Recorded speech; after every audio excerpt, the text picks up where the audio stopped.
ಮಕ್ಕಳೇ, ಬೆಳಗಿನ ಶುಭೋದಯಗಳು. ನಿನ್ನೆ ತರಗತಿಯಲ್ಲಿ ನಾವು ಮಕ್ಕಳ ಸಾಹೇಬ ಗದ್ಯ ಭಾಗಕ್ಕೆ ಸಂಬಂಧಪಟ್ಟ ಹಾಗೆ ನೋಡ್ತಾ ಇದ್ವಿ. ಈ ಗದ್ಯ ಭಾಗವನ್ನ ಬಾಗಲಕೋಟೆ ದೇವರಾಯರವರು ಬರೆದಿರ್ತಕ್ಕಂಥದ್ದು. ಅವರು ದಕ್ಷಿಣ ಕನ್ನಡ ಜಿಲ್ಲೆಯಲ್ಲಿ 1927ರಲ್ಲಿ ಜನಿಸ್ತಾರೆ. ಅವರ ಹುಚ್ಚು, ಮನಸ್ಸೀಪ ಮತ್ತಿತರ ಕಥೆಗಳು, ಆರಾಧನ, ರುದ್ರಪ್ಪನ ರುದ್ರ ಮತ್ತಿತರ ಕಥೆಗಳು ಮುಂತಾದ ಕೃತಿಗಳನ್ನು ಬರೆದಿದ್ದಾರೆ. ಅವರ ಸಮಗ್ರ ಕಥೆಗಳಿಂದ ಪ್ರಸ್ತುತ ಗದ್ಯ ಮಕ್ಕಳ ಸಾಹೇಬ ಗದ್ಯ ಭಾಗವನ್ನು ಆಯ್ದುಕೊಳ್ಳಲಾಗಿದೆ. ಮಕ್ಕಳ ಸಾಹೇಬ ಗದ್ಯ ಭಾಗವನ್ನ ಆಯ್ದುಕೊಳ್ಳಲಾಗಿದೆ. ನಾವು ಇದರಲ್ಲಿ ನಿನ್ನೆ ಭಾಗ 1ರಲ್ಲಿ ಏನು ನೋಡಬೇಕು ಅಂತ ಹೇಳಿದ್ರೆ, ಒಬ್ಬ ಅಬ್ದುಲ್ ರಹೀಮ್ ಅಂತಕ್ಕಂಥ ಸಾಹೇಬ ಇದ್ದಾನೆ. ಅವನಿಗೆ ಬಹಳ ವಸ್ತು ಪ್ರವರ್ತನವನ್ನು, ಅವನಿಗೆ ಒಂದು ಹೆಸರಿರುತ್ತೆ, ಮಕ್ಕಳ ಸಾಹೇಬ ಸಾಹೇಬ. ಅವನೆಲ್ಲ ಜನ ಮಕ್ಕಳ ಸಾಹೇಬ ಅಂತಲೇ ಕರೀತಾ ಇದ್ರು. ಅದೊಂದು ರೂಢಿ ಆಗಿತ್ತು. ಯಾಕೆಂದ್ರೆ ಮಕ್ಕಳದಲ್ಲಿ ಅವರು ಅಷ್ಟು ಪೂರ್ವಜರ ಕಾಲದಲ್ಲೂ ಅಷ್ಟು ಪ್ರಸಿದ್ಧಿಯನ್ನ ಪಡ್ಕೊಂಡಿದ್ರು, ಹೆಸರನ್ನ ಪಡ್ಕೊಂಡಿದ್ರು. ಬಹಳ ಶ್ರೀಮಂತರಾಗಿದ್ರು, ಧನವಂತರಾಗಿದ್ರು, ಸಮಾಜದಲ್ಲಿ ಒಳ್ಳೆ ವ್ಯಕ್ತಿ ಆಗಿದ್ರು. ಅವರು ಮುಸ್ಲಿಮ್ಸ್ ಆಗಿದ್ರು ಕೂಡ ಕೇವಲ ಮಸೀದಿಯನ್ನ ಮಾತ್ರ ಕಟ್ಟುತ್ತಿರಲಿಲ್ಲ, ದೇವಾಲಯಗಳನ್ನು ನಡೆಸ್ತಾ ಇದ್ರು.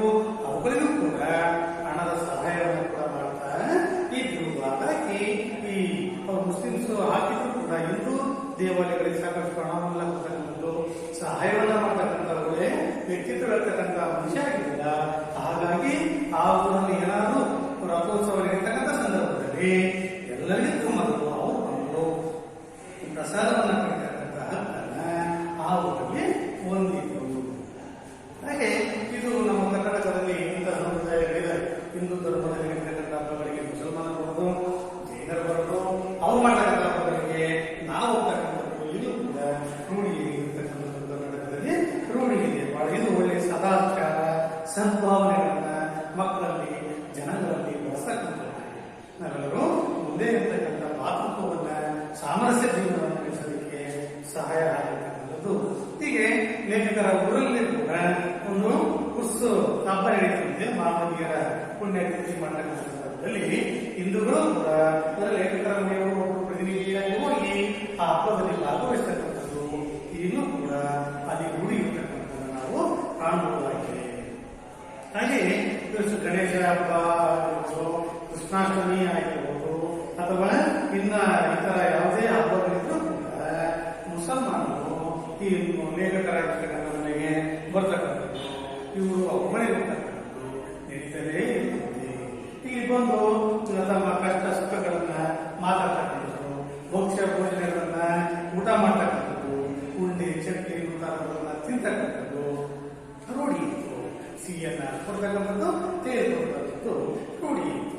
ಹೀಗೆ ಒಂದ್ಸರಿ ಮುಸಲ್ಮಾನರ ಪ್ರಮುಖ ಗಣ್ಯ ವ್ಯಕ್ತಿಗಳು ಇವ್ರ ಮನೆಗೆ ಲೇಖಕರ ಮನೆಗೆ ಬಂದಿರ್ತಾರಂತೆ. ಬಂದಂತ ಸಂದರ್ಭದಲ್ಲಿ ಅವ್ರ ಮನೆಗೆ ಖಾಲಿ ಹುಷಾರಿಲ್ಲ. ಹಾಗಾಗಿ ಅಂಗಡಿಗೆ ಹೋಗಿ ಸಿಹಿಯನ್ನ ಕೊಟ್ಟಿದ್ದಕ್ಕೆ ಬಹಳ ಕೋಪಗಳು ಸಿಟ್ಟಾಗುತ್ತೆ. ಏಕೆಂದ್ರೆ ನಮ್ಮಲ್ಲಿ ದುಡ್ಡಿಲ್ಲ ಸಾಯಿದ್ರೆ ನಾವು ಅಂಗಡಿಗೆ ಹೋಗಿ ತಿನ್ನಕ್ಕೆ ಬರೋದಿಲ್ಲ, ನೀವೇನೋ ತಾಯಿ ಹುಷಾರಿಲ್ಲ ಅಂದ್ರೆ ನಿಮ್ಮನೆ ಇರ್ತಕ್ಕಂಥ ಒಂದು ಬೆಲ್ಲ ಚೂರು ಕಲ್ಸಕ್ಕಂಚು ಕೊಟ್ರೆ ತಿನ್ಕೊಂಡು ನಾವು ಹೋಗ್ತೀವಿ ಅಂತ ಹೇಳಿ ಸಿಟ್ಟಾಗಿ ಕೇಳೇ ಬಿಡುತ್ತೆ.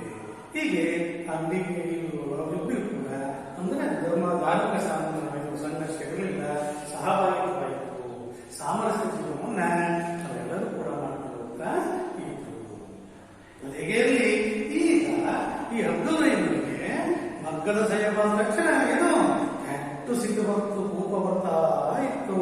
ಆ ಹೆಸರುಪಡಿ ಅನಿಷ್ಟ ಮಕ್ಕಳ ಹೆಸರುಪಡಿ ಮಕ್ಕಳ ಕೊರಳಿಗೆ ಹಗ್ಗ, ಅಲ್ಲ ಕೊರಳಿಗೆ ಹಗ್ಗ ಇರ್ತಕ್ಕಂಥ ಮಾತನ್ನ ಆತ ಹೇಳ್ತಾ ಇದ್ದ. ಅಷ್ಟು ನಿರಾಶೆಯನ್ನು ಹೊಂದಿದ್ದ, ರೋಷವನ್ನು ಹೊಂದಿದ್ದ. ನಿರಾಶೆ ಅಂದ್ರೆ ಅದರ ಬಗ್ಗೆ ಆಸಕ್ತಿನೇ ಇರಲಿಲ್ಲ. ಯಾಕೆ ಅಂದ್ರೆ ಮುಂದೆ ಹೇಳ್ತಾರೆ ನೋಡಿ, ಈ ಮದ್ದನ್ನರೇ ಇವರು ಶ್ರೀಮಂತರಾಗಿದ್ರು, ಒಳ್ಳೆ ಬಂಗ್ಲೆ ಕಟ್ಟಿದ್ರು, ಸಾಕಷ್ಟು ಆಸ್ತಿಗಳನ್ನೆಲ್ಲ ಮಾಡ್ಕೊಂಡಿದ್ರು. ಆದ್ರೆ ಈ ಸಮಯದಲ್ಲಿ ಬ್ರಿಟಿಷರು ಆಳ್ವಿಕೆ ಮಾಡ್ತಕ್ಕಂಥ ಸಂದರ್ಭದಲ್ಲಿ ಅವರು ವಿದೇಶದಲ್ಲಿ ತಯಾರಾಗ್ತಕ್ಕಂಥ ಬಟ್ಟೆಗಳನ್ನ ಈ ದೇಶಕ್ಕೆ ತಂದು ಏರಿದ್ರು. ಆದರೆ ಆಧಿಪತ್ಯ ಆಯಿತು. ಆಮೇಲೆ ಕಡಿಮೆ ರೇಟಿಗೆ ಬೆಲೆ ಬರ್ತಕ್ಕಂಥ ವಸ್ತುಗಳಾಗಿರೋದ್ರಿಂದ ಜನ ಹೆಚ್ಚೆಚ್ಚು ಅದೇ ವಸ್ತುಗಳನ್ನ ಅಂದ್ರೆ ಬೇರೆ ದೇಶದಿಂದ ಬಂದಿರ್ತಕ್ಕಂಥ ಬಟ್ಟೆಗಳನ್ನ ಕೊಡೋದಕ್ಕೆ ಪ್ರಾರಂಭ ಮಾಡಿದ್ರೆ ಇವರು ಮಕ್ಕಳಿಂದ ಮಾಡಿರ್ತಕ್ಕಂಥ ಬಟ್ಟೆಗಳನ್ನ ಕೊಡೋದಕ್ಕೆ ಸಿದ್ಧವಿಲ್ಲ. ಯಾಕೆ ಅಂತ ಹೇಳಿದ್ರೆ ಇವುಗಳ ಬೆಲೆ ಸ್ವಲ್ಪ ಜಾಸ್ತಿ. ಬೇರೆ ದೇಶದಿಂದ ಬಂದಿರತಕ್ಕಂಥ ವಸ್ತುಗಳ ಬಟ್ಟೆಗಳ ಬೆಲೆ ಬಹಳ ಕಡಿಮೆ. ಇಲ್ಲಿ ಗುರು ಬೆಲೆಗಳಿಲ್ಲ. ಯಾವ ಬೆಲೆ ಇತ್ತು? ಹಣಕ್ಕೆ, ರೇಟಿಗೆ. ಯಾತ್ರೆ ಬೆಲೆ ಇರಬೇಕು ಅಲ್ಲಿ ಸಿಗತಕ್ಕಂಥದ್ರಿಂದ ಜನ ಬಳಸ್ಕೊಂಡಿದ್ರು. ಅವಕ್ಕೆ ಒಂದು ತಿಂಗಳಿಗೆ ಬಣ್ಣ ವಿವರಣವಾಗಿ ಇರ್ತಕ್ಕಂಥ ಬಣ್ಣ ಬೇರೆ ಬಣ್ಣವಾಗಿ ಬದಲಾವಣೆ ಆಗ್ತಿತ್ತು. 2 ತಿಂಗಳಲ್ಲಿ ಮಾಯವಾಗಿ ಹೋಗ್ಬಿಟ್ಟು ಆದರೆ ಅವು ಚಿತ್ರಾನ್ನ ಹಾಕಿ ಬಳಸೋದಕ್ಕೆ. ಆದರೆ ಆ ಬೆಲೆ ಯಾರು ಕೇಳ್ತಾರೆ ಅಲ್ಲ ಸರಿ, ಅದರ ಗುಣ ಯಾರು ಕೇಳ್ತಾರೆ? ಬಹಳ ಕಡಿಮೆ ರೇಟ್ಯವಾಗಿರ್ತದೆ. ಅವುಗಳ ಕಡೆಗೆ ಹೆಚ್ಚು ಓದ್ತಾ ಇದ್ದಾರೆ. ಹಾಗಾಗಿ ಈ ಮಗುವನ್ನು ನಂಬಿರ್ತಕ್ಕಂಥ ಈ ಕುಶಲಕರ್ಮಿಗಳು ಭಿಕಾರಿಗಳಾಗ್ತಾರೆ. ಏನ್ ಭಿಕಾರಿ ಅಂದ್ರೆ ಬೀದಿ ಪಾಲಕರೆ, ತಿನ್ನಕ್ಕೆ ಅನ್ನಕ್ಕೆ ಗತಿಯುವುದೇ ಇರುತ್ತರ ಆಗುತ್ತೆ. ಅವ್ರ ಅನ್ನಕ್ಕೆ ಸಂಚಕಾರ ಪಾಪ. ಹೀಗೆ ಈ ಹಂತದಲ್ಲಿ ಏನ್ ಮಾಡಬೇಕು? ಈಗ ನಾವು ಯಾವ್ದಾದ್ರು ಜೀವನ ಮಾಡ್ತಾ ಇರ್ತೀವಿ. ಆ ಕೆಲಸಕ್ಕೆ ಕೊಡ್ಲಿಕ್ಕೆ ಬಿಟ್ಟು ಅಂದ್ರೆ ಆ ಕೆಲಸನೇ ನಮ್ಮಿಂದ ಬಿಟ್ಟು ಹೋಯ್ತು ಅಥವಾ ಅದರಿಂದ ನಮಗೆ ನಷ್ಟ ಉಂಟಾಯ್ತು ಅಂದ್ರೆ ನಮ್ಮನ್ನ ನಂಬಿರ್ತಕ್ಕಂಥ ಮಕ್ಕಳು, ಹೆಂಡತಿ, ತಂದೆ ತಾಯಿಗಳ ಗತಿ ಏನು? ಮನೆ ಮಾಡೋದ ಗತಿ ಏನು? ಅವ್ರನ್ನ ಸಾಕತ್ತೇವೆ, ಜೀವನ ಮಾಡತ್ತೇವೆ. ಹೀಗೆ ಆಗುತ್ತಲ್ಲ. ಅದೇ ರೀತಿ ಅವಿಯೂ ಕೂಡ ಆಯ್ತು. ಪಾಪ ವಿಜಯನಗರದಲ್ಲಿ ದೊಡ್ಡ ದೊಡ್ಡ ಮೊದಲೇ ಬಿಟ್ಟಿದ್ರಂತೆ. ನಾಳೆ ಸಿಕ್ಕಾಪಟ್ಟೆ ತೋಟನೂ ಕೂಡ ಮಾಡಿದ್ರಂತೆ. ಆದರೆ ಅದೇ ಮಗ ಇವತ್ತು ಜೇಡರ ಹುಳುಗಳಿಂದ ತುಂಬಿಕೊಂಡು, ಬಲೆಗಳಿಂದ ತುಂಬಿಕೊಂಡು ತುಂಬಿ ಬಿಟ್ಟಿದ್ದಾರೆ. ಅಂದ್ರೆ ದೂರ ಬಿದ್ದಿದೆ, ಬಲೆ ಕಟ್ಟಿದ್ದಾರೆ. ಅವನು ನೋಡುತ್ತೇವೆ ಹೇಳ್ತಾರೆ ಅಂತ 20 ವರ್ಷಗಳಾದಂತೆ ಏನಂತ ಮಗವನ್ನು ನೋಡುತ್ತೇವೆ. ಮನೆಯಲ್ಲಿ ಊಟ ಕೈತು ಇನ್ನು ಎಂಬತಕ್ಕಂಥ ಪರಿಸ್ಥಿತಿ ಲೇಖಕರ ಮನೆಯಲ್ಲಿ ಕೂಡ ಸರಿ ಅಬ್ದುಲ್ ರಹೀಮರ ಮನೆಯಲ್ಲಿ ಉಂಟಾಗುತ್ತದೆ. ಈಗ ಇದು ಮನೆ ತರಗತಿಯಲ್ಲಿ ಮಾಡಿರ್ತಕ್ಕಂಥ ಒಂದು ಅದನ್ನ ನೆನಪಿಕೊಂಡ್ವಿ. ಈಗ ಮುಂದೆ ಇರ್ತಕ್ಕಂಥ ಕಥೆಗಳನ್ನ ನೋಡೋಣ. ಎಲ್ಲರೂ ಪಠ್ಯ ಪುಸ್ತಕವನ್ನು ಇಟ್ಕೊಂಡು ನೋಡ್ಕೊಳ್ಳಿ. ನಾನು ಹಾಗೆ ಬಾಯಿದಲ್ಲಿ ನೋಡ್ತಾ ಇರ್ತೀನಿ. ಈಗ ಅವನಿಗೆ ಒಂದೇ ಅಡ್ಡ ಒಂದೇ ಅಡ್ಡ. ಅವನ 3 ಗಂಡು ಮಕ್ಕಳಿಗೆ ಒಂದಿಷ್ಟಾದರೂ ವಿದ್ಯಾಭ್ಯಾಸ ಕೊಡಿಸಿ ಸರ್ಕಾರಿ ನೌಕರನ್ನಾಗಿ ಮಾಡಬೇಕು ಎಂದು. ಅಂತೆಯೇ 2 ಮಕ್ಕಳು ವಿಜಯರಾಗಿ ಅವರ ಅಭೀಷ್ಟವನ್ನು ನೆರವೇರಿಸಿದರು. ಒಬ್ಬ ಸರ್ಕಾರಿ ಕಚೇರಿಯಲ್ಲಿ ಗುಮಾಸ್ತನಾದ, ಇನ್ನೊಬ್ಬ ಪೋಸ್ಟ್ ಮಾಸ್ಟರ್.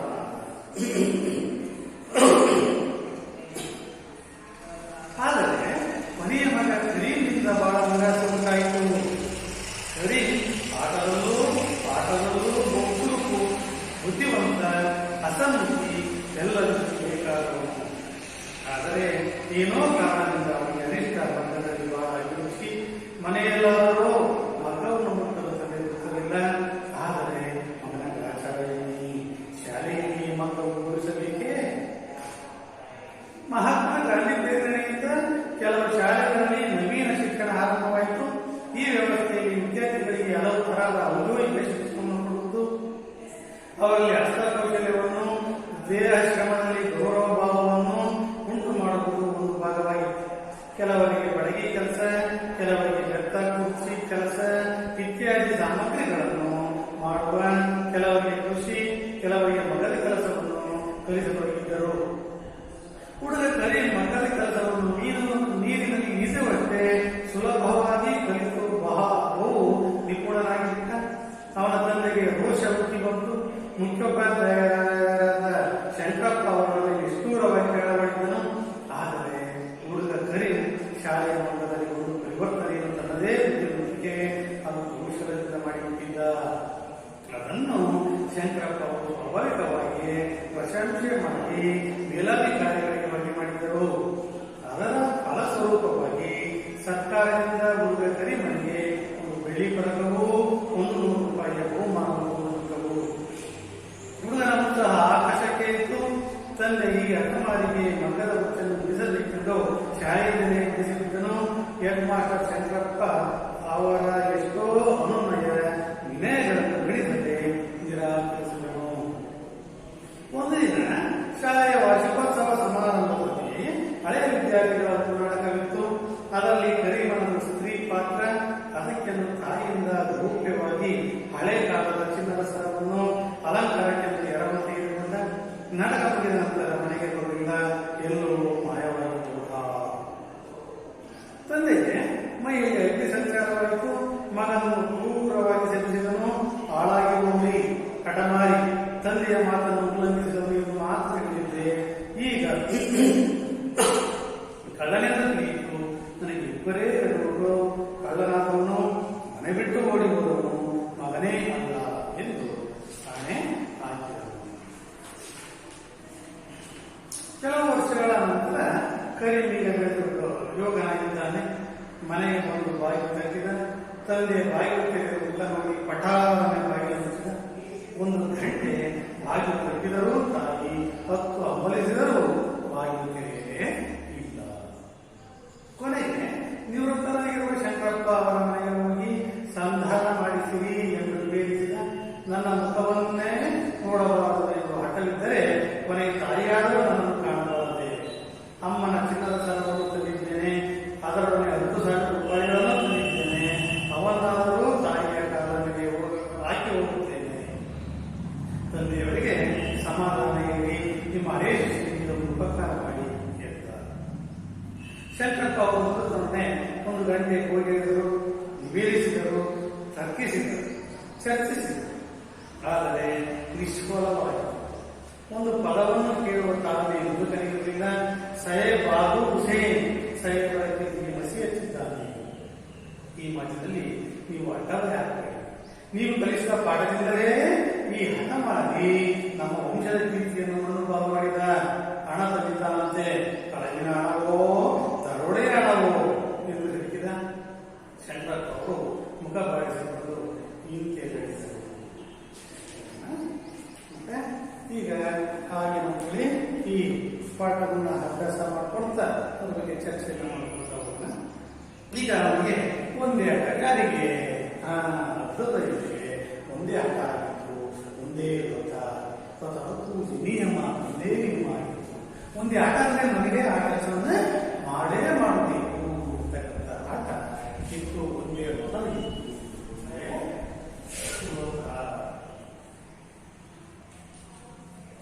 ಮುಂದೆ ನಿಯಮ ಇತ್ತು.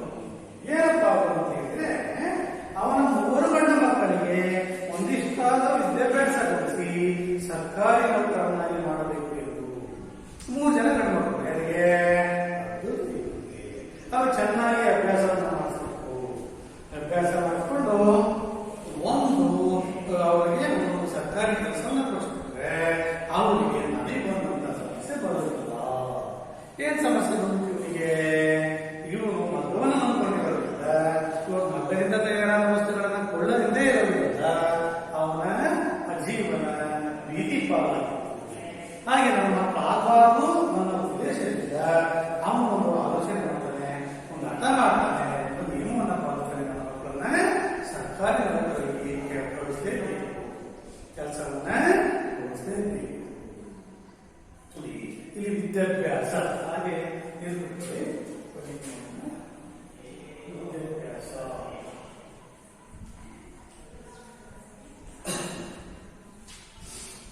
ಮತ್ತೆ ಇಬ್ಬರ ಮಕ್ಕಳು ವಿಧೇಯರಾಗಿ ಅವನ ಅಭೀಷ್ಟವನ್ನು ನೆರವೇರಿಸಿದರು. ಅವನೇನು ಆಸೆ ಪಟ್ಟಿದ್ದ ಹಬ್ಬ ಹಾಗೆ ಇಬ್ಬರು ಮಕ್ಕಳು ಬಹಳ ಚೆನ್ನಾಗಿ ಓದಿ ವಿಧೇಯರಾಗಿ ನಮ್ರತೆಯಿಂದ ತಂದೆ ಹೇಳಿರ್ತಕ್ಕಂಥ ಮಾತನ್ನು ಓದಿಕೊಂಡು ಚೆನ್ನಾಗಿ ಓದಿ ಅವನ ಅಭೀಷ್ಟವನ್ನು ನೆರವೇರಿಸಿದರು. ಅಭೀಷ್ಟ ಅಂದ್ರೆ ಅವನ ಬಯಸಿದರು, ಅವನ ಬಯಕೆ.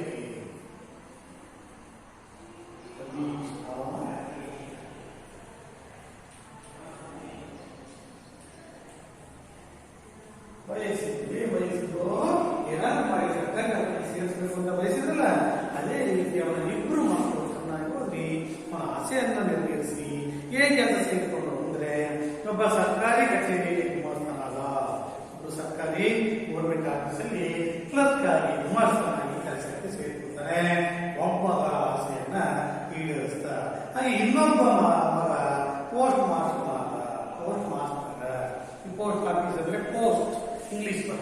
ಕನ್ನಡದಲ್ಲಿ ಏನಂತೀವಿ? ಅಂಚೆ ಕಚೇರಿ, ಪೋಸ್ಟ್ ಆಫೀಸ್, ಪೋಸ್ಟ್.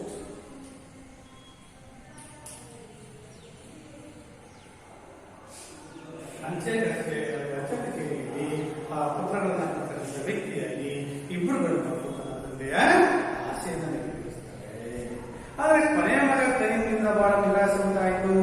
ಆದರೆ ಕೊನೆ ಹುಟ್ಟಿರ್ತಕ್ಕಂಥ ಮಗ ಕರೀಮ್ ಅಂತ ಹೇಳಿ ಅವನು ಮಾತ್ರ ಚೆನ್ನಾಗಿ ಓದಿಲ್ಲ.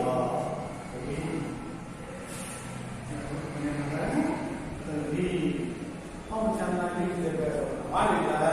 ಆಸೆ ಇತ್ತು ಸರ್ಕಾರಿ ಕೆಲಸ ಸೇರಬೇಕು ಅನ್ನೋಕ್ಕೆ ನಿರಾಸೆಯಿಂದ ಉಂಟು ಮಾಡ್ತಾನೆ. ಕರಿ ಮಾಡಿಸಲು ಪಡೆದಲು ಚುರುಕು, ಬುದ್ಧಿವಂತ, ಅಸಮುಖಿ, ಎಲ್ಲರಿಗೂ ಬೇಕಾದವನು. ಹಾಗಾದ್ರೆ ಕರಿನು ದಡ್ಡ ಅಂತ ಅಲ್ಲ, ಅವನಿಗೆ ಓದಕ್ಕೆ ಬರೆಯಕ್ಕೆ ಬರಲ್ಲ ಅಂತ ಅಲ್ಲ, ಬಹಳ ಚುರುಕಾಗಿರ್ತಕ್ಕಂಥ ವ್ಯಕ್ತಿ. ಏನೇ ಕೆಲಸ ಕೊಟ್ಟು ಪಟ್ ಅಂತ ಮಾಡಿಲ್ಲ, ಕೂತಿರಲಿಲ್ಲ, ಆ ಕೆಲಸ ಈ ಕೆಲಸ ಬರೆಯುತ್ತಿಲ್ಲ, ಬುದ್ಧಿವಂತ ಆಗಿದ್ದ, ಜಾಣನೂ ಕೂಡ ಆಗಿದ್ದ. ಅವ್ನಿಗೆ ಏನ್ ಮಾಡಬೇಕು, ಏನ್ ಮಾಡಬಾರ್ದು, ಅಥವಾ ಇಂಥ ಕೆಲಸ ಪಟ್ ಪಟ್ ಮಾಡಿ ಓಡಿಸುತ್ತಿದ್ದ. ಅಸಮುಖಿ, ಏನೇ ಕೆಲಸ ಮಾಡ್ತಾರೆ, ಖುಷಿ ಖುಷಿಯಾಗಿ ಮಾಡ್ತಕ್ಕಂಥ ಕೆಲಸ ಮಾಡ್ತಾ ಇದ್ದ. ಅಸಮುಖಿ ಎಲ್ಲರಿಗೂ ಕರೀಬಾ ಅಂತೇಳಿ ಎಲ್ಲರೂ ಕೂಡ ಅವನ್ನ ಕಾಲದ ಕೆಲಸವನ್ನು ಹೇಳ್ತಿದ್ರು. ಅವನಿಂದ ಸಾಕಾಗ ಪಡಿತಾ ಇದ್ದ, ಅಷ್ಟು ಒಳ್ಳೆ ವೃತ್ತಿಯಾಗಿದ್ದ. ಆದರೆ ಏನೋ ಕಾರಣದಿಂದ ಅವನಿಗೆ ಅನಿಷ್ಟ, ಮಗ್ಗದಲ್ಲಿ ಬಹಳ ಅಭಿರುಚಿ.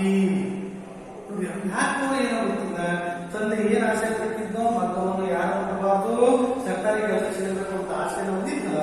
ಆದರೆ ಈ ಸಂದರ್ಭದಲ್ಲಿ ಮಗವನ್ನು ಮುಟ್ಟಲಿಕ್ಕೆ ಅವನಿಗೆ ಅನಿಷ್ಟ, ಮಗುವಿಗೆ ಬಹಳ ಅಭಿರುಚಿ, ಆಸೆ ಉಂಟಾಯ್ತು.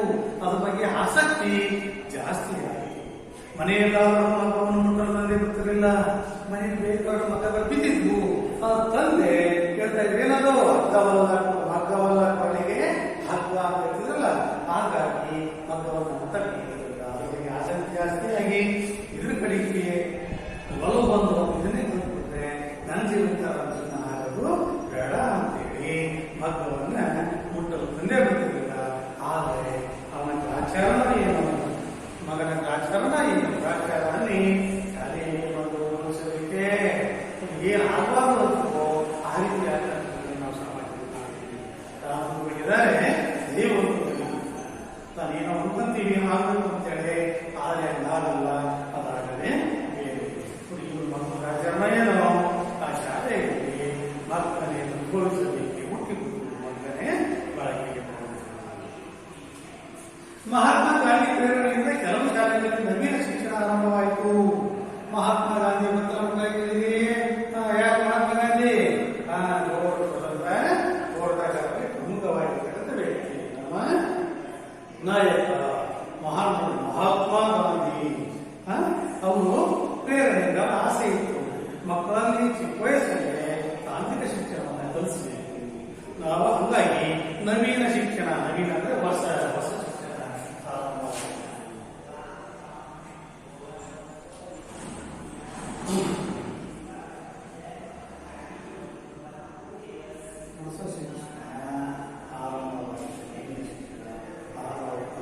ಈ ವ್ಯವಸ್ಥೆಯಲ್ಲಿ ವಿದ್ಯಾರ್ಥಿಗಳಿಗೆ ಹಲವು ತರಹದ ಔದ್ಯೋಗಿಕ ಶಿಕ್ಷಣವನ್ನು ಕೊಡುವುದು, ಅವರಲ್ಲಿ ಹಸ್ತಕೌಶಲವನ್ನು, ದೇಶದಲ್ಲಿ ಗೌರವವನ್ನು ಮಾಡುವುದು ಭಾಗವಾಗಿತ್ತು. ಈ ವ್ಯವಸ್ಥೆಯಲ್ಲಿ ವಿದ್ಯಾರ್ಥಿಗಳಿಗೆ ಹಲವು ತರಹದ ಉದ್ಯೋಗಕ್ಕೆ ಸಂಬಂಧಪಟ್ಟಂತ ತಾಂತ್ರಿಕತೆಗೆ ಸಂಬಂಧಪಟ್ಟಿರ್ತಕ್ಕಂಥ ಶಿಕ್ಷಣವನ್ನ ಕೊಡ್ತಕ್ಕಂಥದ್ದು.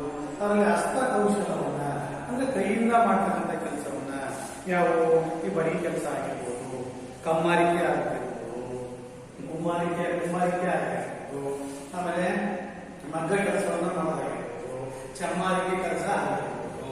ಹೀಗೆ ಹಸ್ತಕೌಶಲಕ್ಕೆ ಅಂದ್ರೆ ಕೈಯಿಂದ ಕೆಲಸ ಮಾಡ್ತಕ್ಕಂಥವರಿಗೆ ಬಹಳ ಹಸ್ತಕೌಶಲ್ಯವನ್ನು, ದೇಶದಲ್ಲಿ ಗೌರವವನ್ನು ಮಾಡಬಹುದು.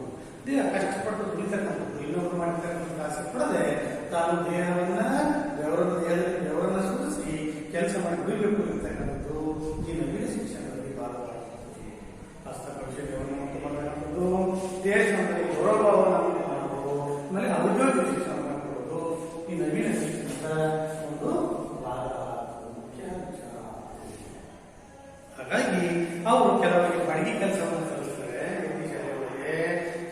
ಏನಾಗ್ತದೆ, ಕುರ್ಚಿ ಕೆಲಸ ಆಗಿರ್ತದ್ರಿಂದ ಕುರ್ಚಿ ಮಾಡ್ತಕ್ಕಂಥದ್ದು. ಆಮೇಲೆ ಕಮ್ಮಾರಿಕೆ, ಕುಂಬಾರಿಕೆ ಅಂದ್ರೆ ಕಬ್ಬನ್ನು ಮಾಡ್ತಕ್ಕಂಥದ್ದು, ಕುಂಬಾರ ಅಂದ್ರೆ ಅಡಿಗೆನ ಮಾಡ್ತಕ್ಕಂಥದ್ದು. ಚಮ್ಮಾರಿಕೆ ಚಪ್ಪಲಿ ಕೆಲಸವನ್ನು ಮಾಡ್ತಕ್ಕಂಥದ್ದು. ಯಾವುದೇ ಕೆಲಸ ಕೇಳಲ್ಲ, ನಮಗೆ ಉದ್ಯೋಗ ಬೇಕು, ಆ ಕೆಲಸವನ್ನ ಮಾಡಬೇಕು, ಅದರಿಂದ ಜೀವನ ಸಾಕಬೇಕು ಅಂತಕ್ಕಂಥದ್ದು ಮುಖ್ಯವಾಗಿತ್ತು. ಹೀಗೆ ಅತ್ಯಂತ ಇತ್ಯಾದಿ ಸಾಮಗ್ರಿಗಳನ್ನು ಮಾಡುವ ಕೆಲವರಿಗೆ ಖುಷಿ ಕೆಲಸದಲ್ಲಿ ಆಸಕ್ತಿ ತರುವವರಿಗೆ ಆ ಕೆಲಸವನ್ನ ಯಾವ ರೀತಿ ಮಾಡಬೇಕು ಅನ್ನೋದು, ಕೆಲವರಿಗೆ ಮಕ್ಕಳ ಕೆಲಸವನ್ನು ಕಲಿಸಬೇಕು, ಕೆಲವರಿಗೆ ಮಕ್ಕಳಿಂದ ಮಾಡತಕ್ಕಂಥ ಬಟ್ಟೆಯನ್ನು ಹೇಗೆ ಮಾಡತಕ್ಕಂಥ ಕೆಲಸವನ್ನು ಕಲಿಸಲಿಕ್ಕೆ ಹುಡುಗರಿಗೆ ಮಕ್ಕಳ ಕೆಲಸವನ್ನು ನೀರಿನಲ್ಲಿ ಈಜುವಂತೆ ಸುಲಭವಾಗಿ ಬಹಳ ನಿಪುಣನಾಗಿಬಿಟ್ಟ. ಹುಡುಗ ಕರಿ ಮಾಡಿದ ಮಕ್ಕಳ ಬಗ್ಗೆ ಆಸಕ್ತಿ ಜಾಸ್ತಿ. ಶಾಲೆ ಮಕ್ಕಳಿಗೂ ಅವನು ತಗೊಳ್ತಿದ್ದ ಒಂದು ಉದಾಹರಣೆ ಕೊಡ್ತಾರೆ. ಹೆಂಗೆ ಮೀನು ನೀರಿನಲ್ಲಿ ಈಜುವಷ್ಟೇ ಸುಲಭವಾಗಿ ಬೆಳೀತಾ, ಮೀನು ಉದ್ದದಂತೆ ಈಜಾಡಬೇಕಾಗುತ್ತೆ. ಅದು ಈಜನ್ನ ಕಲಿತಕ್ಕಂಥ ಅವಶ್ಯಕತೆ ಇಲ್ಲ. ನೀರೊಳಗೆ ಹುಟ್ಟಿಯಾಡಲು ಹುಡುಗ ಇರೋದಿಲ್ಲ. ಆ ಕಡೆ ಈ ಕಡೆ ಕಲ್ಕೊಂಡು ಈಜಾಡೋದ್ರಿಂದ ಅಷ್ಟು ಸುಲಭವಾಗಿ ಮಕ್ಕಳ ಕೆಲಸವನ್ನ ಕಲಿತು ಕಲಿತು ನಿಪುಣ ಜಾಣ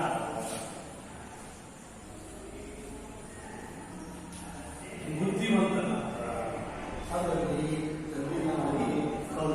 ನಿಪುಣನಾಗಿದ್ದಾರೆ. ಅವನ ತಂದೆಗೆ ರೋಷ ಉಕ್ಕಿ ಬಂತು. ತಂದೆಗೆ ಸಿಕ್ಕಾಬಟ್ಟೆ ಕೋಪ ಬಂತು. ಯಾಕೆ ಕೋಪ ಬಂತು?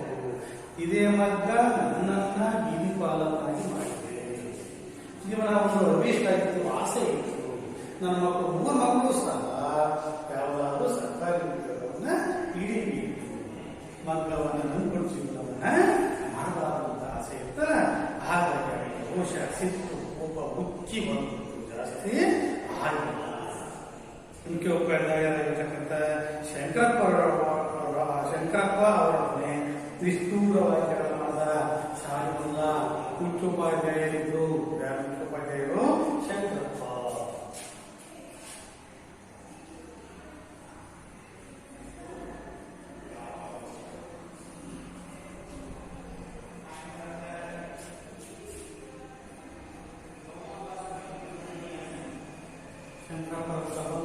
ಶಾಲೆಗೆ ಅವುಗಳಿಗೆ ನಿಷ್ಠೂರವಾಗಿ ಜಗಳವನ್ನು ನಿಷ್ಠೂರವಾಗಿ ಅಂದ್ರೆ ಕ್ರೂರವ ಮಾತಾಡ್ತಾರೆ. ನೋಡ್ಬಿಟ್ರೆ ನಾವು ಶಾಲೆ ಕಲಿಸೋದು ನಮ್ಮ ಮಕ್ಕಳು ಓದಿ ಬರೀಲಿ ಅಂತೇಳಿ ಮಕ್ಕಳನ್ನ ಕಲಿಸಕ್ಕೆ ಅಲ್ಲ. ನೀವು ಬೇಡ ನಮ್ಮ ಮಕ್ಕಳ ಕಲಿಸೋದು ಅಂತೇಳಿ ನಮ್ಮನ್ನ ಶಾಲೆ ಓದಿ ಬರಲಿ ವಿದ್ಯಾಭ್ಯಾಸ ಮಾಡಿ ಅಂತ ಕಲಿಸಿದ್ರೆ ನೀವು ಹೋಗಿ ಮಕ್ಕಳ ಬಗ್ಗೆ ಮುಚ್ಚರಿಸಿದಿರಲ್ಲ, ಗೊತ್ತಾಗಲ್ಲ ನಿಮಗೆ ಎಂತಕ್ಕಂಥ ನಿಷ್ಠೂರವಾಗಿ ಮಾತಾಡ್ತಾರೆ. ನೀವೆಲ್ಲ ಶಾಲೆ ಬರೋದಕ್ಕೆ ಓದಕ್ಕೆ ಬರೆಯಕ್ಕೆ ಅದನ್ನ ಮಗ ಕೆಲಸ ಕಲಿಯೋದು, ಕೃಷಿ ಕೆಲಸ ಕಲಿಯೋದು ಅಥವಾ ಈಗ ನಗರ ಶಿಕ್ಷಣದಲ್ಲಿರ್ತಕ್ಕಂಥ ಆ ವೈಶಿಷ್ಟ್ಯಗಳನ್ನು ಕಲಿತಕ್ಕಂಥ ತಪ್ಪಲ್ಲ. ಯಾಕಂದ್ರೆ ನಾವು ನೀವೆಲ್ಲರೂ ಕೂಡ ಸ್ವಂತ ಕೆಲಸವನ್ನು ಉದ್ಯೋಗವನ್ನು ಕಲಿತು ನಮ್ಮ ಸ್ವಂತ ನಿಂತ್ಕೋಬೇಕು. ಕೇವಲ ಅಥವಾ ಯಾವುದೋ ಒಂದು ಇನ್ನೊಂದು ಜೀವನವನ್ನು ಮಾಡ್ತಕ್ಕಂಥದ್ದು ಅಥವಾ ಎಲ್ಲರಿಗೂ ಸರ್ಕಾರಿ ಕೆಲಸನೇ ಸಿಗಬೇಕು ಅಂದ್ರೆ ಸಿಗಲು ಅಸಾಧ್ಯವಾಗಿರುತ್ತೆ. ಆರೋಗ್ಯ ಶಿಕ್ಷಣವನ್ನ ಇವರು ನಗರ ಶಿಕ್ಷಣದಲ್ಲಿ ಕಲಿಸುತ್ತಿಲ್ಲ. ಹಾಗಾಗಿ ಜಗಳವನ್ನ ಮಾಡ್ತಾನೆ, ಆದರೆ ಕರೀಂ ಶಾಲೆಯ ಮಕ್ಕಳಲ್ಲಿ ಪರಿವರ್ತನೆಯನ್ನು ತನ್ನದೇ ಬುದ್ಧಿವಂತಿಕೆಯ ಕೌಶಲದಿಂದ ಮಾಡಿಬಿಟ್ಟಿದ್ದ. ಆದರೆ ಅಷ್ಟೊಳಗೆ ಕರೀಮು ತನ್ನ ಬುದ್ಧಿವಂತಿಕೆಯಿಂದ ಈ ಮಗ್ಗದಲ್ಲಿ ತನ್ನ ಬುದ್ಧಿವಂತಿಕೆಯಿಂದ ಏನೋ ಬದಲಾವಣೆಯನ್ನು ತಂದುಬಿಟ್ಟಿದ್ದ. ಅದರಲ್ಲಿ ಹಳೆ ಪದ್ಧತಿಯನ್ನು ಈ ಹೊಸ ಪದ್ಧತಿಯಿಂದ ಬಟ್ಟೆಯನ್ನು ತಯಾರು ಮಾಡತಕ್ಕಂಥದ್ದು, ಮಿಷಿನನ್ನು ಬಳಸಿ ಮಾಡತಕ್ಕಂಥದ್ದು ಕೆಲಸವನ್ನು ಮಾಡಿ ಒಂದು ಕೌಶಲ್ಯದಿಂದ ಮಾಡಿರ್ತಕ್ಕಂಥ ಅದನ್ನು ಶಂಕರಪ್ಪ ಅವರು ಸ್ವಾಭಾವಿಕವಾಗಿ ಪ್ರಶಂಸೆ ಮಾಡಿ ಮೇಲಾಧಿಕಾರಿಗಳಿಗೆ ವರದಿ ಮಾಡಿರ್ಬೋದು.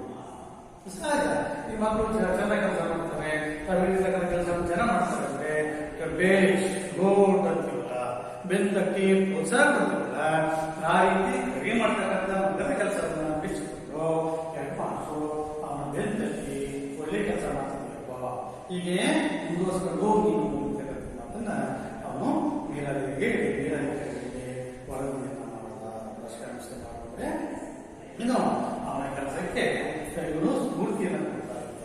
ಹಾಗಾಗಿ ಹೆಡ್ಮಾಸ್ಟ್ರು ಬೇರೆ ಮೇಲಾಧಿಕಾರಿಗಳಿಗೆ ಈ ರೀತಿ ಕಡಿಮೆ ಇರ್ತಕ್ಕಂಥ ವರ್ಗದಲ್ಲಿ ಬಹಳ ಚೆನ್ನಾಗಿ ಕೆಲಸ ಮಾಡ್ತಾನೆ. ಜಾಣ ಇರತಕ್ಕಂಥ ವರದಿ ಅದರ ಫಲರೂಪವಾಗಿ ಸರ್ಕಾರದಿಂದ ಕರಿಮನಿಗೆ ಒಂದು ಬೆಳ್ಳಿ ಪದಕವು 100 ರೂಪಾಯಿ ಬಹುಮಾನವನ್ನು ನೀಡಿತು. ಇದರ ಫಲವಾಗಿ ಫಲವಾಗಿ ಅವನ ಕೆಲಸವನ್ನು ಅನ್ವೇಷಿಸಿ ಸರ್ಕಾರದಿಂದ ಅವನಿಗೆ ಒಂದು ಬೆಳ್ಳಿ ಪದಕವನ್ನು ಕೊಟ್ಟರೆ ಒಂದು 100 ರೂಪಾಯಿ. ಆವತ್ತಿನ ಕಾಲದಲ್ಲಿ 100 ಅಂದ್ರೆ ಇವತ್ತಿನ 1,000 ಲಕ್ಷಕ್ಕೆ ಸಮಾನ ಆಗ್ತಾರೆ. ಆವತ್ತಿನ ಕಾಲದಲ್ಲೇ ಒಂದು ಬೆಳ್ಳಿ ಪದಕವನ್ನು ಮೆಡಲ್ ಕೊಡ್ತಾರೆ. ಇನ್ನೊಂದು 100 ರೂಪಾಯಿಯನ್ನು ಕೂಡ ಅವರಿಗೆ ಬಹುಮಾನವಾಗಿ ಕೊಡ್ತಾರೆ. ಹಾಗಾಗಿ ನಾವು ಇನ್ನೂ ಕೂಡ ಕೆಲಸವನ್ನು ಅದರ ಮಕ್ಕಳ ಬಗ್ಗೆ ಆಸಕ್ತಿ ಜಾಸ್ತಿ ಆಯಿತು. ಆ ಕೆಲಸವನ್ನು ನಾನು ಚೆನ್ನಾಗಿ ಮಾಡಬೇಕು ಎಂತಕ್ಕಂಥ ಭಾವನೆ ಅವನಲ್ಲಿ ಇತ್ತು. ಹುಡುಗನ ಉತ್ಸಾಹ ಆಕಾಶಕ್ಕೆ ಇತ್ತು. ಹುಡುಗನ ಆಸಕ್ತಿ ಅಥವಾ ಉತ್ಸಾಹ ಇನ್ನೂ ಕೂಡ ಕೆಲಸವನ್ನು ಮಾಡಬೇಕು ಎಂತಕ್ಕಂಥ ಆ ಉತ್ಸಾಹ ಆಕಾಶಕ್ಕೆ ಇತ್ತು. ತಂದೆ ಈ ಹಠಮಾರಿಗೆ ಮಗದ ಪುತ್ರ ನಡೆಸಬೇಕೆಂದು ಶಾಲೆಯಲ್ಲಿ ತಂದೆ ಈ ಹಠಮಾರಿಗೆ ಈ ಹುಡುಗನಿಗೆ ಮಕ್ಕಳ ಕಡಿಮೆ ಮಾಡಬೇಕು ಎನ್ನುವ ಉದ್ದೇಶದಿಂದ ಶಾಲೆಯಿಂದ ಬಿಡಿಸಿಬಿಡ್ತಾನೆ. ಮಕ್ಕಳು ಯಾರು ಬಿಟ್ಟರೆ ಅವರ ಮಾತುಗಳನ್ನೇ ಶಾಲೆಯಿಂದ ಮಕ್ಕಳ ಸಹಾಯದಿಂದ ಚೆನ್ನಾಗಿ ಕೆಲಸವನ್ನು ಕಲಿಸುತ್ತಾನೆ. ಬೇರೆ ಹೋಗ್ಬಿಡ್ತಾನೆ. ಇವನನ್ನ ಶಾಲೆ ಕಲಿಸಬಾರದು, ಮನೆಗೆ ಇಟ್ಕೊಂಡು ಓದಿಸಿ ಏನಾದ್ರು ಮಾಡಿ ಸರ್ಕಾರ ಕೆಲಸವನ್ನು ಕೊಡಿಸ್ಬೇಕು ಅಂತೇಳಿ ಆಲೋಚನೆಯನ್ನ ಮಾಡ್ಕೊಂಡು ಶಾಲೆಯನ್ನು ಕಲಿಸಿದ. ನಂತರ ಹೆಡ್ಮಾಸ್ಟರ್ ಶಂಕರಪ್ಪ ಅವರು ಎಷ್ಟೋ ಅನುನಯ ವಿನಯಗಳನ್ನು ಬೆಳೆಸಲಿಲ್ಲ ತಿಳಿಸಿದನು. ಶಾಲೆ ಮುಗಿಸಿದ ತಕ್ಷಣ ಹುಟ್ಟುಹಬ್ಬಕ್ಕೆ ಬೇಸರ ಉಂಟಾಗುತ್ತೆ. ಮನೆಗೆ ಹೋಗ್ತಾರೆ. ಅವರ ಹತ್ರ ತಂದೆ ಹತ್ರ ವಿಚಾರವನ್ನು ಮಾಡ್ತಾರೆ. ಅನುನಯವಾಗಿ ವಿನಯ ವಿನಮ್ರತೆಯಿಂದ ಒಳ್ಳೆಯ ಮಾತಿನಿಂದ ಇಲ್ಲ ನಿಮ್ಮ ಬಹಳ ಜಾಣ ಆಗ್ತದೆ, ಶಾಲೆ ಮುಗಿಸಿದ ಜೀವನವನ್ನು ನೀವೇ ಹಾಳು ಮಾಡಬೇಕಾಗುತ್ತೆ, ಒಂದಂಗಾಗುತ್ತೆ. ಯಾಕೆ ಶಾಲೆ ಮುಗಿಸಿದ ನೇರವಾಗಿ ನೀವು ಶಾಲೆ ಕಳಿಸಿ ಆ ರೀತಿ ಅವರಿಗೆ ಮಾಡಬೇಡಿ, ಶಾಲೆ ಬಿಡಿಸ್ಬೇಡಿ, ಅನ್ಯಾಯ ಆಗುತ್ತೆ, ನಿಮ್ಮ ಗಾಳಿ ಕೆಟ್ಟದ್ದೇ ಮಾಡಿಲ್ಲ. ಇದರಲ್ಲೂ ಕೂಡ ಉಪಯೋಗ ಆಗಬಹುದು, ಅವರಿಗೆ ಅನುಕೂಲ ಆಗಬಹುದು ಅಂತಕ್ಕಂಥ ಮಾತನ್ನ ಹೇಳ್ತಾರೆ. ಒಂದು ದಿನ ಶಾಲೆಯ ವಾರ್ಷಿಕೋತ್ಸವ ಸಮಾರೋಪದಲ್ಲಿ ಹಳೆಯ ವಿದ್ಯಾರ್ಥಿಗಳ ಒಂದು ನಾಟಕವಿತ್ತು. ಇದೇ ರೀತಿ ಒಂದಿನ ಶಾಲೆಯಲ್ಲಿ ವಾರ್ಷಿಕೋತ್ಸವ ಮಾಡ್ತೀವಲ್ಲ,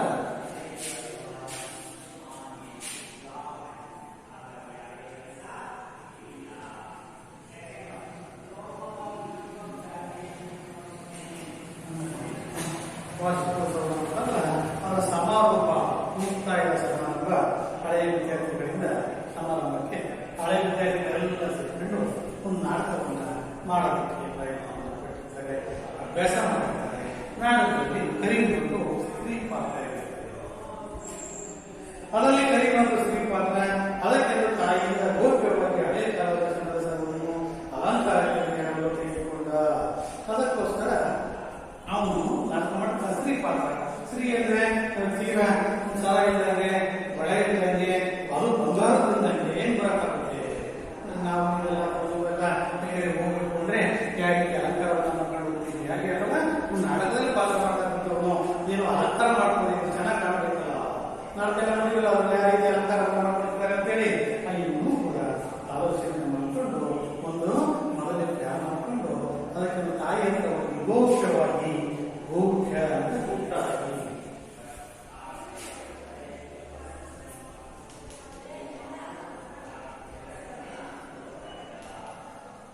ಮುಖ್ಯವಾಗಿ ಗುಟ್ಟಾಗಿ ಚಿನ್ನದ ಸರವನ್ನು ಅಲಂಕಾರ ಮಾಡ್ಕೋಬೇಕು ಅಂತೇಳಿ ಎರವನ್ನು ತೆಗೆದುಕೊಂಡ.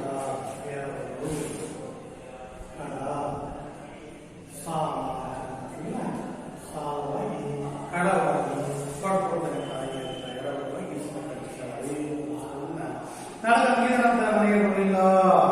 ನೋಡಿ, ನಾಟಕ ಮುಗಿದಾದ್ಮೇಲೆ ನಮ್ಮ ವಾಪಸ್ ಮನೆಗೆ ಬರಬೇಕಾಗಿತ್ತು. ಆದರೆ ಮಕ್ಕಳೇ ಇಲ್ಲ, ಚಿನ್ನ ಸರ ತಗೊಂಡು ತಾಯಿನ ಚಿನ್ನ ಸರ ತಗೊಂಡು ಅಂತ ಕರೀನು ವಾಪಸ್ ಮನೆಗೆ ಬರಲಿಲ್ಲ.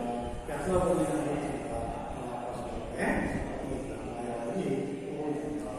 ಏನ್ ಮಾಡೋದು, ಯಾಕೆ ಮುಂದೆ ಆಗ್ತಕ್ಕಂಥ ಪರಿಣಾಮ ಏನು ಅನ್ನೋದ್ರ ಬಗ್ಗೆ ಮುಂದೆ ಹೇಳ್ತಾರೆ. ತಂದೆ ಮೈಯಲ್ಲಿ ಅಗ್ನಿ ಸಂಚಾರವಾಯಿತು. ತಂದೆಯಾಗಿರ್ತಕ್ಕಂಥ ಮನೆಯೊಳಗೆ ಅಗ್ನಿ ಸಂಚಾರ. ಅಗ್ನಿ ಅಂದ್ರೆ ಬೆಂಕಿ. ಬೆಂಕಿನ ಕಲದ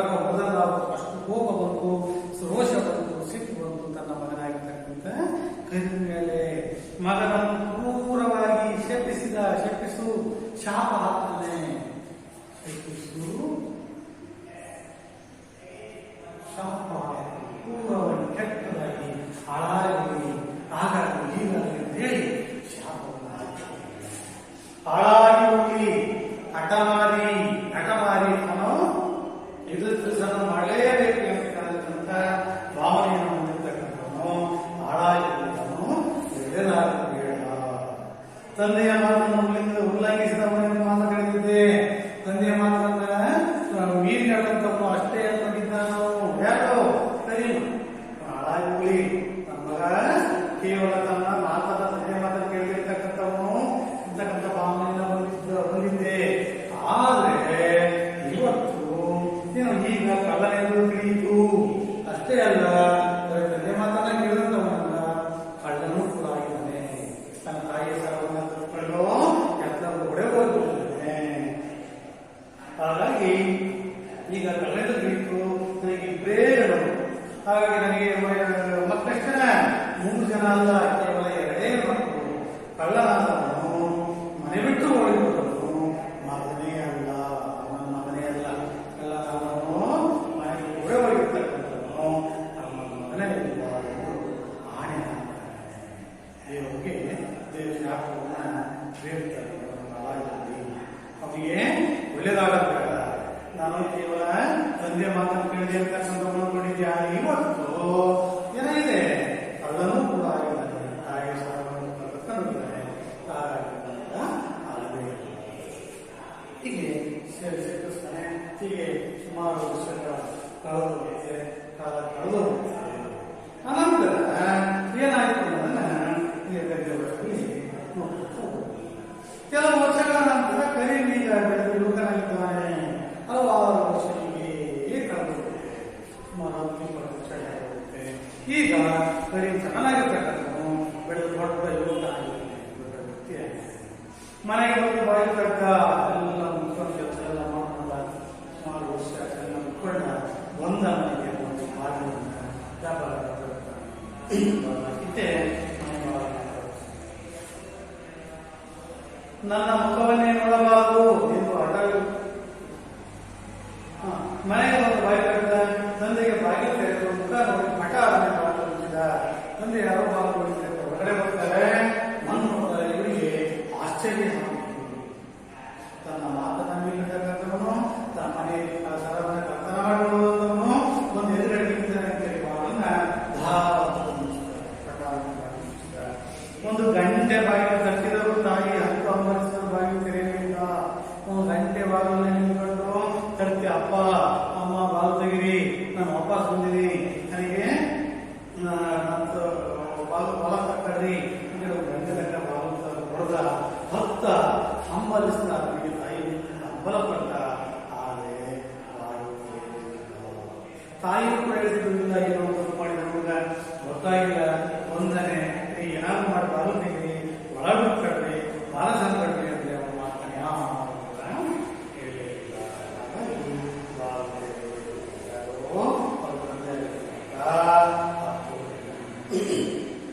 ಬಾಲು ಕೊನೆಗೆ ನಿವೃತ್ತರಾಗಿರುವ ಶಂಕರಪ್ಪ ಅವರ ಮನೆಗೆ ಹೋಗಿ ಸಂಧಾನ ಮಾಡಿದ. ಕೊನೆಗೆ 1 ರೂಪಾಯಿ ಹೊಡಿತು. ನಮ್ಮ ಶಿಕ್ಷಕರಾಗಿರ್ತಕ್ಕಂಥ ಶಂಕರಪ್ಪ ಮಾಡ್ತಿದ್ದಾರಲ್ಲ, ಅವ್ರ ಮನೆಗೆ ಯಾಕೆ ಹೋಗಬಾರದು? ಹೋಗಿ ನಮ್ಮಿಬ್ಬರಿಗೆ ಸಂಧಾನ ಮಾಡಿಸುವಂತೆ ಯಾಕೆ ಕೇಳಬಾರ್ದು? ಸಂಧಾನ ಮಾಡಿಸಿದ್ರೆ ರಾಜಿ ಮಾಡಿಸ್ತಾರೆ.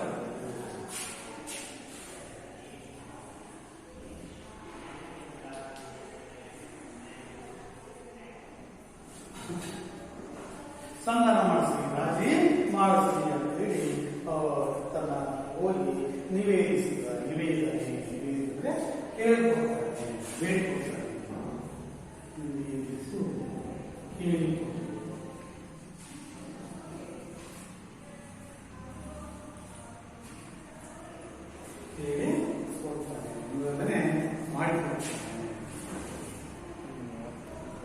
ನಿವೇದಿಸಿದ. ನನ್ನ ಮುಖವನ್ನೇ ನೋಡಬಾರದೆಂದು ಅಟಲಿದ್ದರೆ ಕೊನೆಗೆ ತಾಯಿಯಾದರೂ ನನ್ನನ್ನು ಕಾಣಬಾರದೆ. ನನ್ನ ಮುಖವನ್ನೇ ನೋಡಬಾರದು ಅಂತಂದ್ರೆ ಅಟಲಿ ಸರಿ ನಿಜ. ಆದರೆ ನನ್ನ ತಾಯಿಯಾದ ಬಂದು ನನ್ನನ್ನ ಮಾತಾಡಬಹುದಾಗಿರ್ತದ, ನನ್ನ ನೋಡಬಹುದಾಗಿರ್ತದ, ನನ್ನ ಜೊತೆ ಏನು ಅಂತ ಕೇಳಬಹುದಾಗಿರ್ತದ. ತಾಯಿನೂ ಕೂಡ ಹೊರಗಡೆ ಬರಲಿಲ್ಲ. ತಾಯಿ ಕರುಣಾಮಯಿ ಅಂದ್ಕೊಂಡಿದ್ದೆ, ಅವಳು ಕೂಡ ಬರಲಿಲ್ಲ ಅಂತ ಹೇಳಿ ತನ್ನ ದುಃಖವನ್ನು ಮಗಲನ್ನು ಹೇಳ್ಕೊಡ್ತಾರೆ. ಅಮ್ಮ ಚಿನ್ನದ ಸರವನ್ನು ತಂದಿದ್ದೇನೆ ಸರ್, ಅವತ್ತು ಆಕಸ್ಮಿಕವಾಗಿ ತಗೊಂಡೋಗಿದ್ದಲ್ಲ ಅಂತ ಚಿನ್ನದ ಸರವನ್ನು ಕೂಡ ವಾಪಸ್ ತಗೊಂಡು ಬಂದಿದ್ದೇನೆ. ಅದರೊಡನೆ 10,000 ರೂಪಾಯಿಗಳು ತಂದಿದ್ದೇನೆ. ಅಷ್ಟೇ ಅಲ್ಲ ಮಾಸ್ಟ್ರೆ ಸರ್, ಈ 10,000 ರೂಪಾಯಿಯನ್ನು ಕೂಡ ವಾಪಸ್ ತಗೊಂಡಿದ್ದೇನೆ. ಈಗ ಚಿನ್ನದ ಸರವನ್ನು ತಾಯಿ ಕೊಡ್ತೀನಿ, 10,000 ಕೂಡ ವಾಪಸ್ ಕೊಡ್ತೀನಿ. ನಾಳೆ ನೀವು ಏನಾದರೂ ನನಗೆ ಒಂದು ಸಹಾಯ ಮಾಡಬೇಕು ಅಂತಿದ್ದೆ, ನಮ್ಮ ತಂದೆ ಜೊತೆಗೆ ತಾಯಿ ಜೊತೆಗೆ ರಾಜಿ ಮಾಡಿಸಿ ನನ್ನನ್ನು ಮಾಡಿಸಿ ನಾನು ತಂದಿದ್ದೇನೆ. ಅವನಾದರೂ ತಾಯಿಯ ಕಾಲ ಮೇಲೆ ಹಾಕಿ ಹೋಗ್ತೇನೆ. ಹೋಗಿ ಅವನನ್ನು ಮನೆಯಲ್ಲಿ ಬೇಡ, ನಾನು ಏನ್ ಕರ್ಕೊಂಡು ಹೋಗಿದ್ದ ಚಿನ್ನದ ತಂದು ನಮ್ಮ ತಂದೆ ತಾಯಿ ನಮಸ್ಕಾರ ಮಾಡಿ ಆಶೀರ್ವಾದ ಪಡ್ಕೊಂಡು ಅವ್ರಿಗೆ ಕೊಟ್ಟು ಹೋಗ್ತೀನಿ. ಸರ್ಕಾರದ ಸಹಾಯವನ್ನು ಮಾಡಿ ತಂದೆಯವರಿಗೆ ಸಮಾಧಾನ ಹೇಳಿ ನಿಮ್ಮ ಹಳೆ ಶಿಕ್ಷಣಕ್ಕೆ ಉಪಕಾರ ಮಾಡಿ ಅಂತ ಹೇಳಿ ಕೇಳ್ಕೊಡ್ತಾನೆ. ಹೇಳಿ ಕೊಡ್ತಾರೆ. ಶಂಕರಪ್ಪ ಅವರು ಮುದುಕೊಂಡೇ ಒಂದು ಗಂಟೆ ಹೋಗಿರೋದನ್ನ ಒಂದು ಗಂಟೆ ಕೇಳ್ತಾನೆ. ನಾನು ಮಾಡಿ ನೀವು ನನ್ನ ಮಗ ಅವತ್ತೇನೋ ಕಟ್ಟಿ ಸಣ್ಣ ಹುಡುಗ ಬುದ್ಧಿ ಇಲ್ಲ ಏನೋ ತಪ್ಪು ಮಾಡಿದ್ದಾನೆ. ಈ ಸಮಯದಲ್ಲಿ ಅವರು ಬರಕೊಡ್ರಿ, ನೀವು ಏನೋ ನಿಮ್ಮ ವಾಪಸ್ ತಲ್ಕೊಳ್ರಿ, ತಪ್ಪಾಗಿದೆ, ತಪ್ಪು ಮಾಡಬಾರ್ದಾಗಿತ್ತು, ನಿಜ ತಪ್ಪು ಮಾಡಿದ್ದಾನೆ ಅಂತ ಹೇಳಿ ಇಷ್ಟೇ ಅವನ ಗೋಗರದ ಬೇಡ್ಕೊಂಡ, ನಿವೇದಿಸಿದ, ಕೇಳ್ಕೊಂಡ, ತರ್ಕಿಸಿದ, ಚರ್ಚೆ ಮಾಡೋ ತಪ್ಪೇನಿದೆ. ತಗೊಂಡು ಅವನು ಮಾರಾಟ ಮಾಡಿ ಮಠ ಮಾಡಿದ್ದಾನ? ಇಲ್ಲ. ಏನ್ ಮಾಡಿದ್ದಾನೆ? ದುಡ್ಡು ಒಯ್ಯಿದ್ದಾನೆ. ಜೊತೆಗೆ 10 ಚಿನ್ನ ಸಾಲ ಮಾಡಿಸ್ಕೊಂಡು 10,000 10,000 ಇವತ್ತು ಲಕ್ಷ ಮಾಡಿ ದುಡ್ಡಾಗುತ್ತೆ. ಅಷ್ಟು ದುಡ್ಡನ್ನು ಬಿಟ್ಕೊಂಡು ವಾಪಸ್ ಬಂದೇನೆ. ತಪ್ಪೇ ಸರಿ, ಕಳ್ತನ ಮಾಡಬಾರ್ದು. ಆದ್ರೆ ಏನೋ ಹುಡುಗಾಟ ಮಾಡಿ ಕೆಲಸಕ್ಕೆ ಬಳಸಿಲ್ಲ ನಿಮ್ಮ ಮಗ, ಎದಕ್ಕೆ ಬಳಸಿದ್ದಾನೆ? ಹಂಗಾಗಿ ತರ್ಕಿಸ್ತಾನೆ, ಚರ್ಚಿಸ್ತಾನೆ. ಆದರೆ ನಿಷ್ಫಲವಾದ ಅದು ಉಪಯೋಗ ಬರಲಿಲ್ಲ ಅಂತ ಯಾವ ಫಲ ಸಿಗಲಿಲ್ಲ. ಫಲ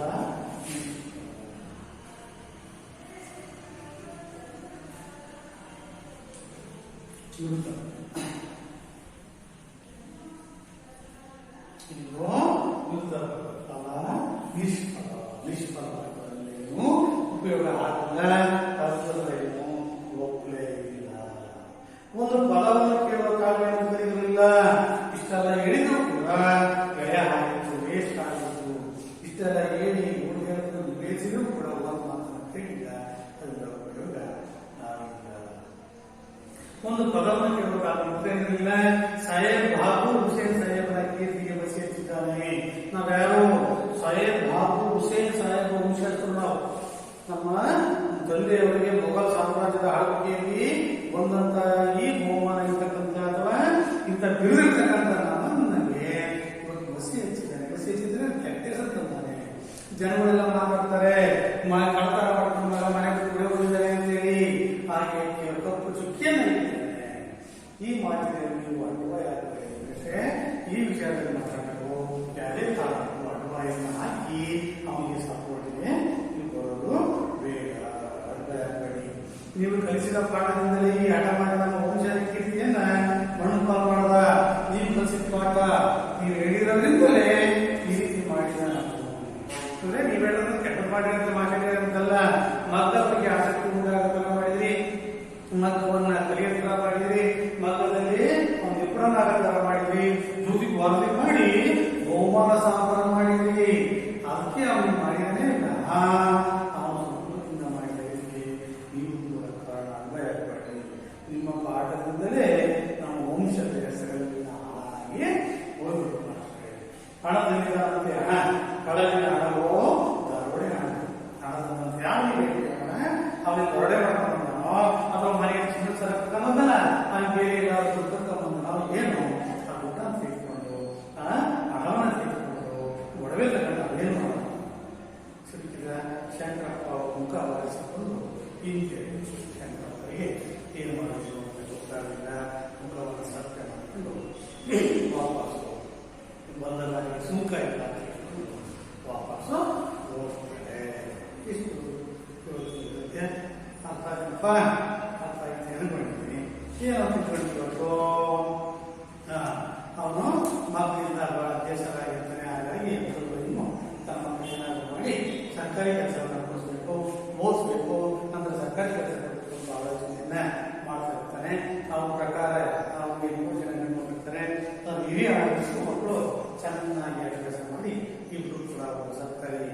ಕಚೇರಿ ಗುಮಾಸ್ತ ಆಗ್ತಾನೆ, ಇನ್ನೊಬ್ಬ ಪೋಸ್ಟ್ ಮಾಸ್ಟರ್ ಆಗಿ ಕೆಲಸಕ್ಕೆ ಹೋಗ್ತಾರೆ. ಆದರೆ ಚಿಕ್ಕ ಮಗ ಮಾತ್ರ ಹಠಮಾರಿಯಾದ ಅವನ ಆಸೆಯನ್ನ ಈಡೇರಿಸಿಲ್ಲ. ಅವನಿಗೆ ಮಗದ ಬಗ್ಗೆ ಆಸಕ್ತಿ ಜಾಸ್ತಿ ಆಯಿತು. ಅದೇ ಸಮಯದಲ್ಲಿ ಶಾಲೆಗೆ ಮಹಾತ್ಮ ಗಾಂಧಿಯವರ ಪ್ರೇರಣೆಯಿಂದಾಗಿ ಈ ನವೀನ ಶಿಕ್ಷಣ ಆರಂಭ ಆಗುತ್ತೆ. ಅದರಲ್ಲಿ ಮಗ ಕಲಿಸೋದು, ಬಡಗಿ ಕೆಲಸ ಕಲಿಸೋದು, ಕುಂಬಾರಿಗೆ ಕೆಲಸವನ್ನು ಮಾಡಿಸೋದು, ಹಸ್ತಕೌಶಲ್ಯಗಳನ್ನ ಮುಂದೆ ಮಾಡ್ತಕ್ಕಂಥ ಔದ್ಯೋಗಿಕ ಕೆಲಸಗಳನ್ನ ಕಲಿಸೋದಕ್ಕೆ ಆರಂಭ ಮಾಡ್ತಾರೆ. ಹಾಗಾಗಿ ಇವನಿಗೆ ಮಗದ ಬಗ್ಗೆ ಬಹಳ ಆಸಕ್ತಿ ಉಂಟಾಗುತ್ತೆ. ಮಕ್ಕಳ ಬಗ್ಗೆ ಆಸಕ್ತಿ ಉಂಟಾಗ್ತದೆ. ಚೆನ್ನಾಗಿ ಕಲ್ತಾದ್ರು ಅದನ್ನ ಮೇಲಧಿಕಾರಿಗೆ ವರದಿ ಮಾಡ್ತಾರೆ. ಒಂದೊಂದು ಹೆಲಿಕಾಪ್ಟರ್ ಜೊತೆಗೆ ₹100 ಬಹುಮಾನ ಕೂಡ ಅವನಿಗೆ ಮಾಡಿದ್ರು. ಅವನಿಗಿನ್ನೂ ಕೂಡ ಅವನ ಆಸಕ್ತಿಗೆ ಈ ಪುಷ್ಪಟಗಾಯಿತು. ಅವನಿಗೆ ಇನ್ನು ಆಕಾಶಕ್ಕೆ ಇನ್ನೂ ಚೆನ್ನಾಗಿ ಕಲಿಬೇಕು ಅಂತೇಳಿ ಅನ್ಕೊಳ್ತಾನೆ. ಹಾಗಾಗಿ ಈ ವಿಚಾರ ತಂದೆ ಪುತ್ರರಾಗಿ ನಮ್ಮ ಶಾಲೆಯಿಂದ ಬಿಡಿಸ್ಕೊಳ್ತಾನೆ. ನಂತರ ಶಾಲೆಗೆ ಹೋಗಿ ನಿಮ್ಮ ಮಗನನ್ನ ಶಾಲೆ ಕಳಿಸ್ತೀವಿ, ಅವನು ದೊಡ್ಡಲ್ಲ ಜಾಣಲ್ಲ ಅಂತೇಳಿ ಹೆಚ್ಚು ಕೇಳಲ್ಲ. ಅವನಿಗೆ ಅವರ ಶಾಲೆಯಲ್ಲಿರ್ತಕ್ಕಂಥ ವಾರ್ಷಿಕೋತ್ಸವದ ಸಂದರ್ಭದಲ್ಲಿ ಈ ಹಳೆಯ ಟ್ಯಾಕ್ಸ್ ಸೇರ್ಕೊಂಡು ಒಂದು ನಾಟಕವನ್ನ ಮಾಡ್ತಾ ಇರ್ತಾರೆ. ಆ ನಾಟಕದಲ್ಲಿ ಸ್ತ್ರೀ ಪಾತ್ರವನ್ನ ಅವರು ಕರಿ ಮಾಡ್ತಾ ಇರ್ತಾನೆ. ಹಾಗಾಗಿ ಹಾಕೋದಕ್ಕೆ ಚಿನ್ನದ ಸರವನ್ನ ಸಾಲವಾಗಿ ತಾಯಿ ಪಟ್ಟಣವನ್ನು ವಾಪಸ್ ಮಾಡಿ ಹೋಗಲಿಲ್ಲ. ಪಾತ್ರ ಮಾಡಿ ಹೋಗ್ತಾನೆ. ಈ ವಿಚಾರವನ್ನು ಕೇಳುವಂತ ಅವ್ರ ತಂದೆ ತನಗೆ ಪ್ರೇಮಕ್ಕೂ ಕಳ್ಳನಾಗಿರ್ತಕ್ಕಂಥವನು ಮನೆ ಬಿಟ್ಟು ಓಡಿ ಹೋದವನು ನನ್ನ ಮಗನೇ ಅಲ್ಲ ಅಂತೇಳಿ ಶಾಪವನ್ನು ಹಾಕ್ತಾನೆ. ಹೀಗೆ ಕೆಲವು ವರ್ಷಗಳ ನಂತರ ಬೆಳೆದು ದೊಡ್ಡ ವ್ಯಕ್ತಿಯಾಗಿರ್ತಾನೆ. ಕರಿ ದುಡ್ಡು ತಗೊಂಡು ಬಂಗಾರ ಸರ ಮಾಡಿಕೊಂಡು ವಾಪಸ್ ಕೊಡ್ತಾನೆ. ಆದರೆ ಅವನ ಒಳಗಡೆ ಬಿಟ್ಕೊಳ್ಳೋದಿರಲಿ ಮಾತ್ರ ಅವನಿಗೆ ಅವರ ಮುಖ್ಯೋಪಾಧ್ಯಾಯರಾಗಿದ್ದ ಚಂದ್ರಪುರ ಜ್ಞಾಪಕ ಆಗುತ್ತೆ. ಅಲ್ಲಿ ಬಂದು ಅವನು ನನಗೆ ಸಂಧಾನವನ್ನ ಮಾಡಿಸ್ರಿ, ನನಗೆ ಸಹಾಯವನ್ನು ಮಾಡಿ ಅಂತೇಳಿ ಕೇಳ್ಕೊಳ್ತಾನೆ. ಹುಡುಗ ಮನೆ ಮಗನಿದ್ದಾಗ ಅದು ಬಂಗಾರ ಎಲ್ಲರೂ ಕದ್ದಿರೋದಾಗಿರ್ಬೇಕು ಅಥವಾ ಎಲ್ಲರೂ ದರೋಡೆ ಮಾಡಿರೋದಾಗಿರ್ಬೇಕು. ಅವನಿಗೆ ದುಃಖವಂತ ಹಣ ಅಲ್ಲ, ಇರ್ತಕ್ಕಂಥವನು ನನ್ನ ಮಗನೇ ಅಲ್ಲ, ಅವನು ಹಾಳಾದ ಹೇಳಿ ಹೇಳ್ತಾನೆ. ಆವಾಗ ಮುಖವನ್ನು ಬಾಡಿಸ್ಕೊಂಡು ವಾಪಸ್ ಏನಪ್ಪ ಬಂದ ದಾರಿಗೆ ಸುಂಕ ಇಲ್ಲ ಅಂತೇಳಿ ವಾಪಸ್ಸು ಹೋಗ್ತಾನೆ. ಇಷ್ಟು ಇವತ್ತಿನ ಗದ್ಯ ಭಾಗಕ್ಕೆ ಸಂಬಂಧಪಟ್ಟಿರ್ತಕ್ಕಂಥದ್ದು.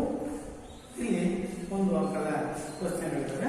ಅದಕ್ಕಿಂತ ಮುಂಚೆ ಸ್ವಲ್ಪ ಇದಾಗೆ ವ್ಯಾಕರಣಕ್ಕೆ ಸಂಬಂಧಪಟ್ಟಿರ್ತಕ್ಕಂಥವನ್ನ ನೋಡೋಣ. ಅದು ವಿದ್ಯಾಭ್ಯಾಸ ಇರ್ತಕ್ಕಂಥ ಆಮೇಲೆ ಇದು ವಾರ್ಷಿಕೋತ್ಸವ ಇರ್ತಕ್ಕಂಥ ಪದ. ವಿದ್ಯಾಭ್ಯಾಸ ಶಿಕ್ಷಣಕ್ಕೆ ಹೇಳ್ತೀರಿ. ವಿದ್ಯಾಭ್ಯಾಸ ವಿದ್ಯಾಭ್ಯಾಸ ಅಭ್ಯಾಸ ವಿದ್ಯಾಭ್ಯಾಸ ಸವರ್ಣ ದೀರ್ಘ ಸಂಧಿ. ಇಲ್ಲಿ ಆಕಾರವಿದೆ, ಇಲ್ಲಿ ಆಕಾರವಿದೆ, ಇಲ್ಲಿ ದೀರ್ಘ ಸ್ವರ.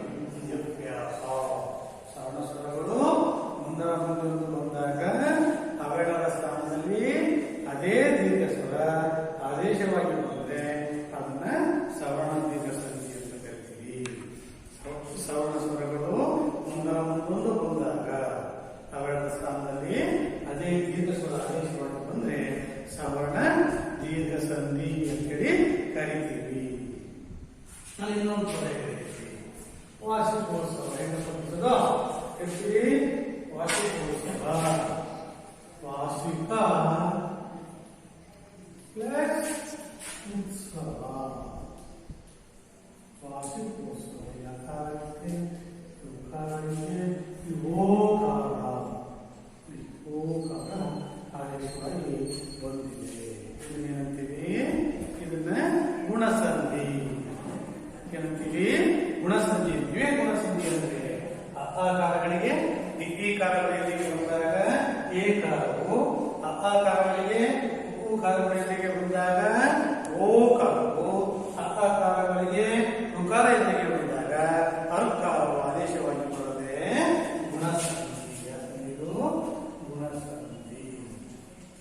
ಗುಣಸಂಧಿಗೆ ಉದಾಹರಣೆ ಆಗಿರ್ತಕ್ಕಂಥದ್ದು. ಇವೆಲ್ಲ ಕಠಿಣ ಪದಗಳನ್ನೆಲ್ಲ ಬರ್ಕೊಂಡು ನೀಟಾಗಿ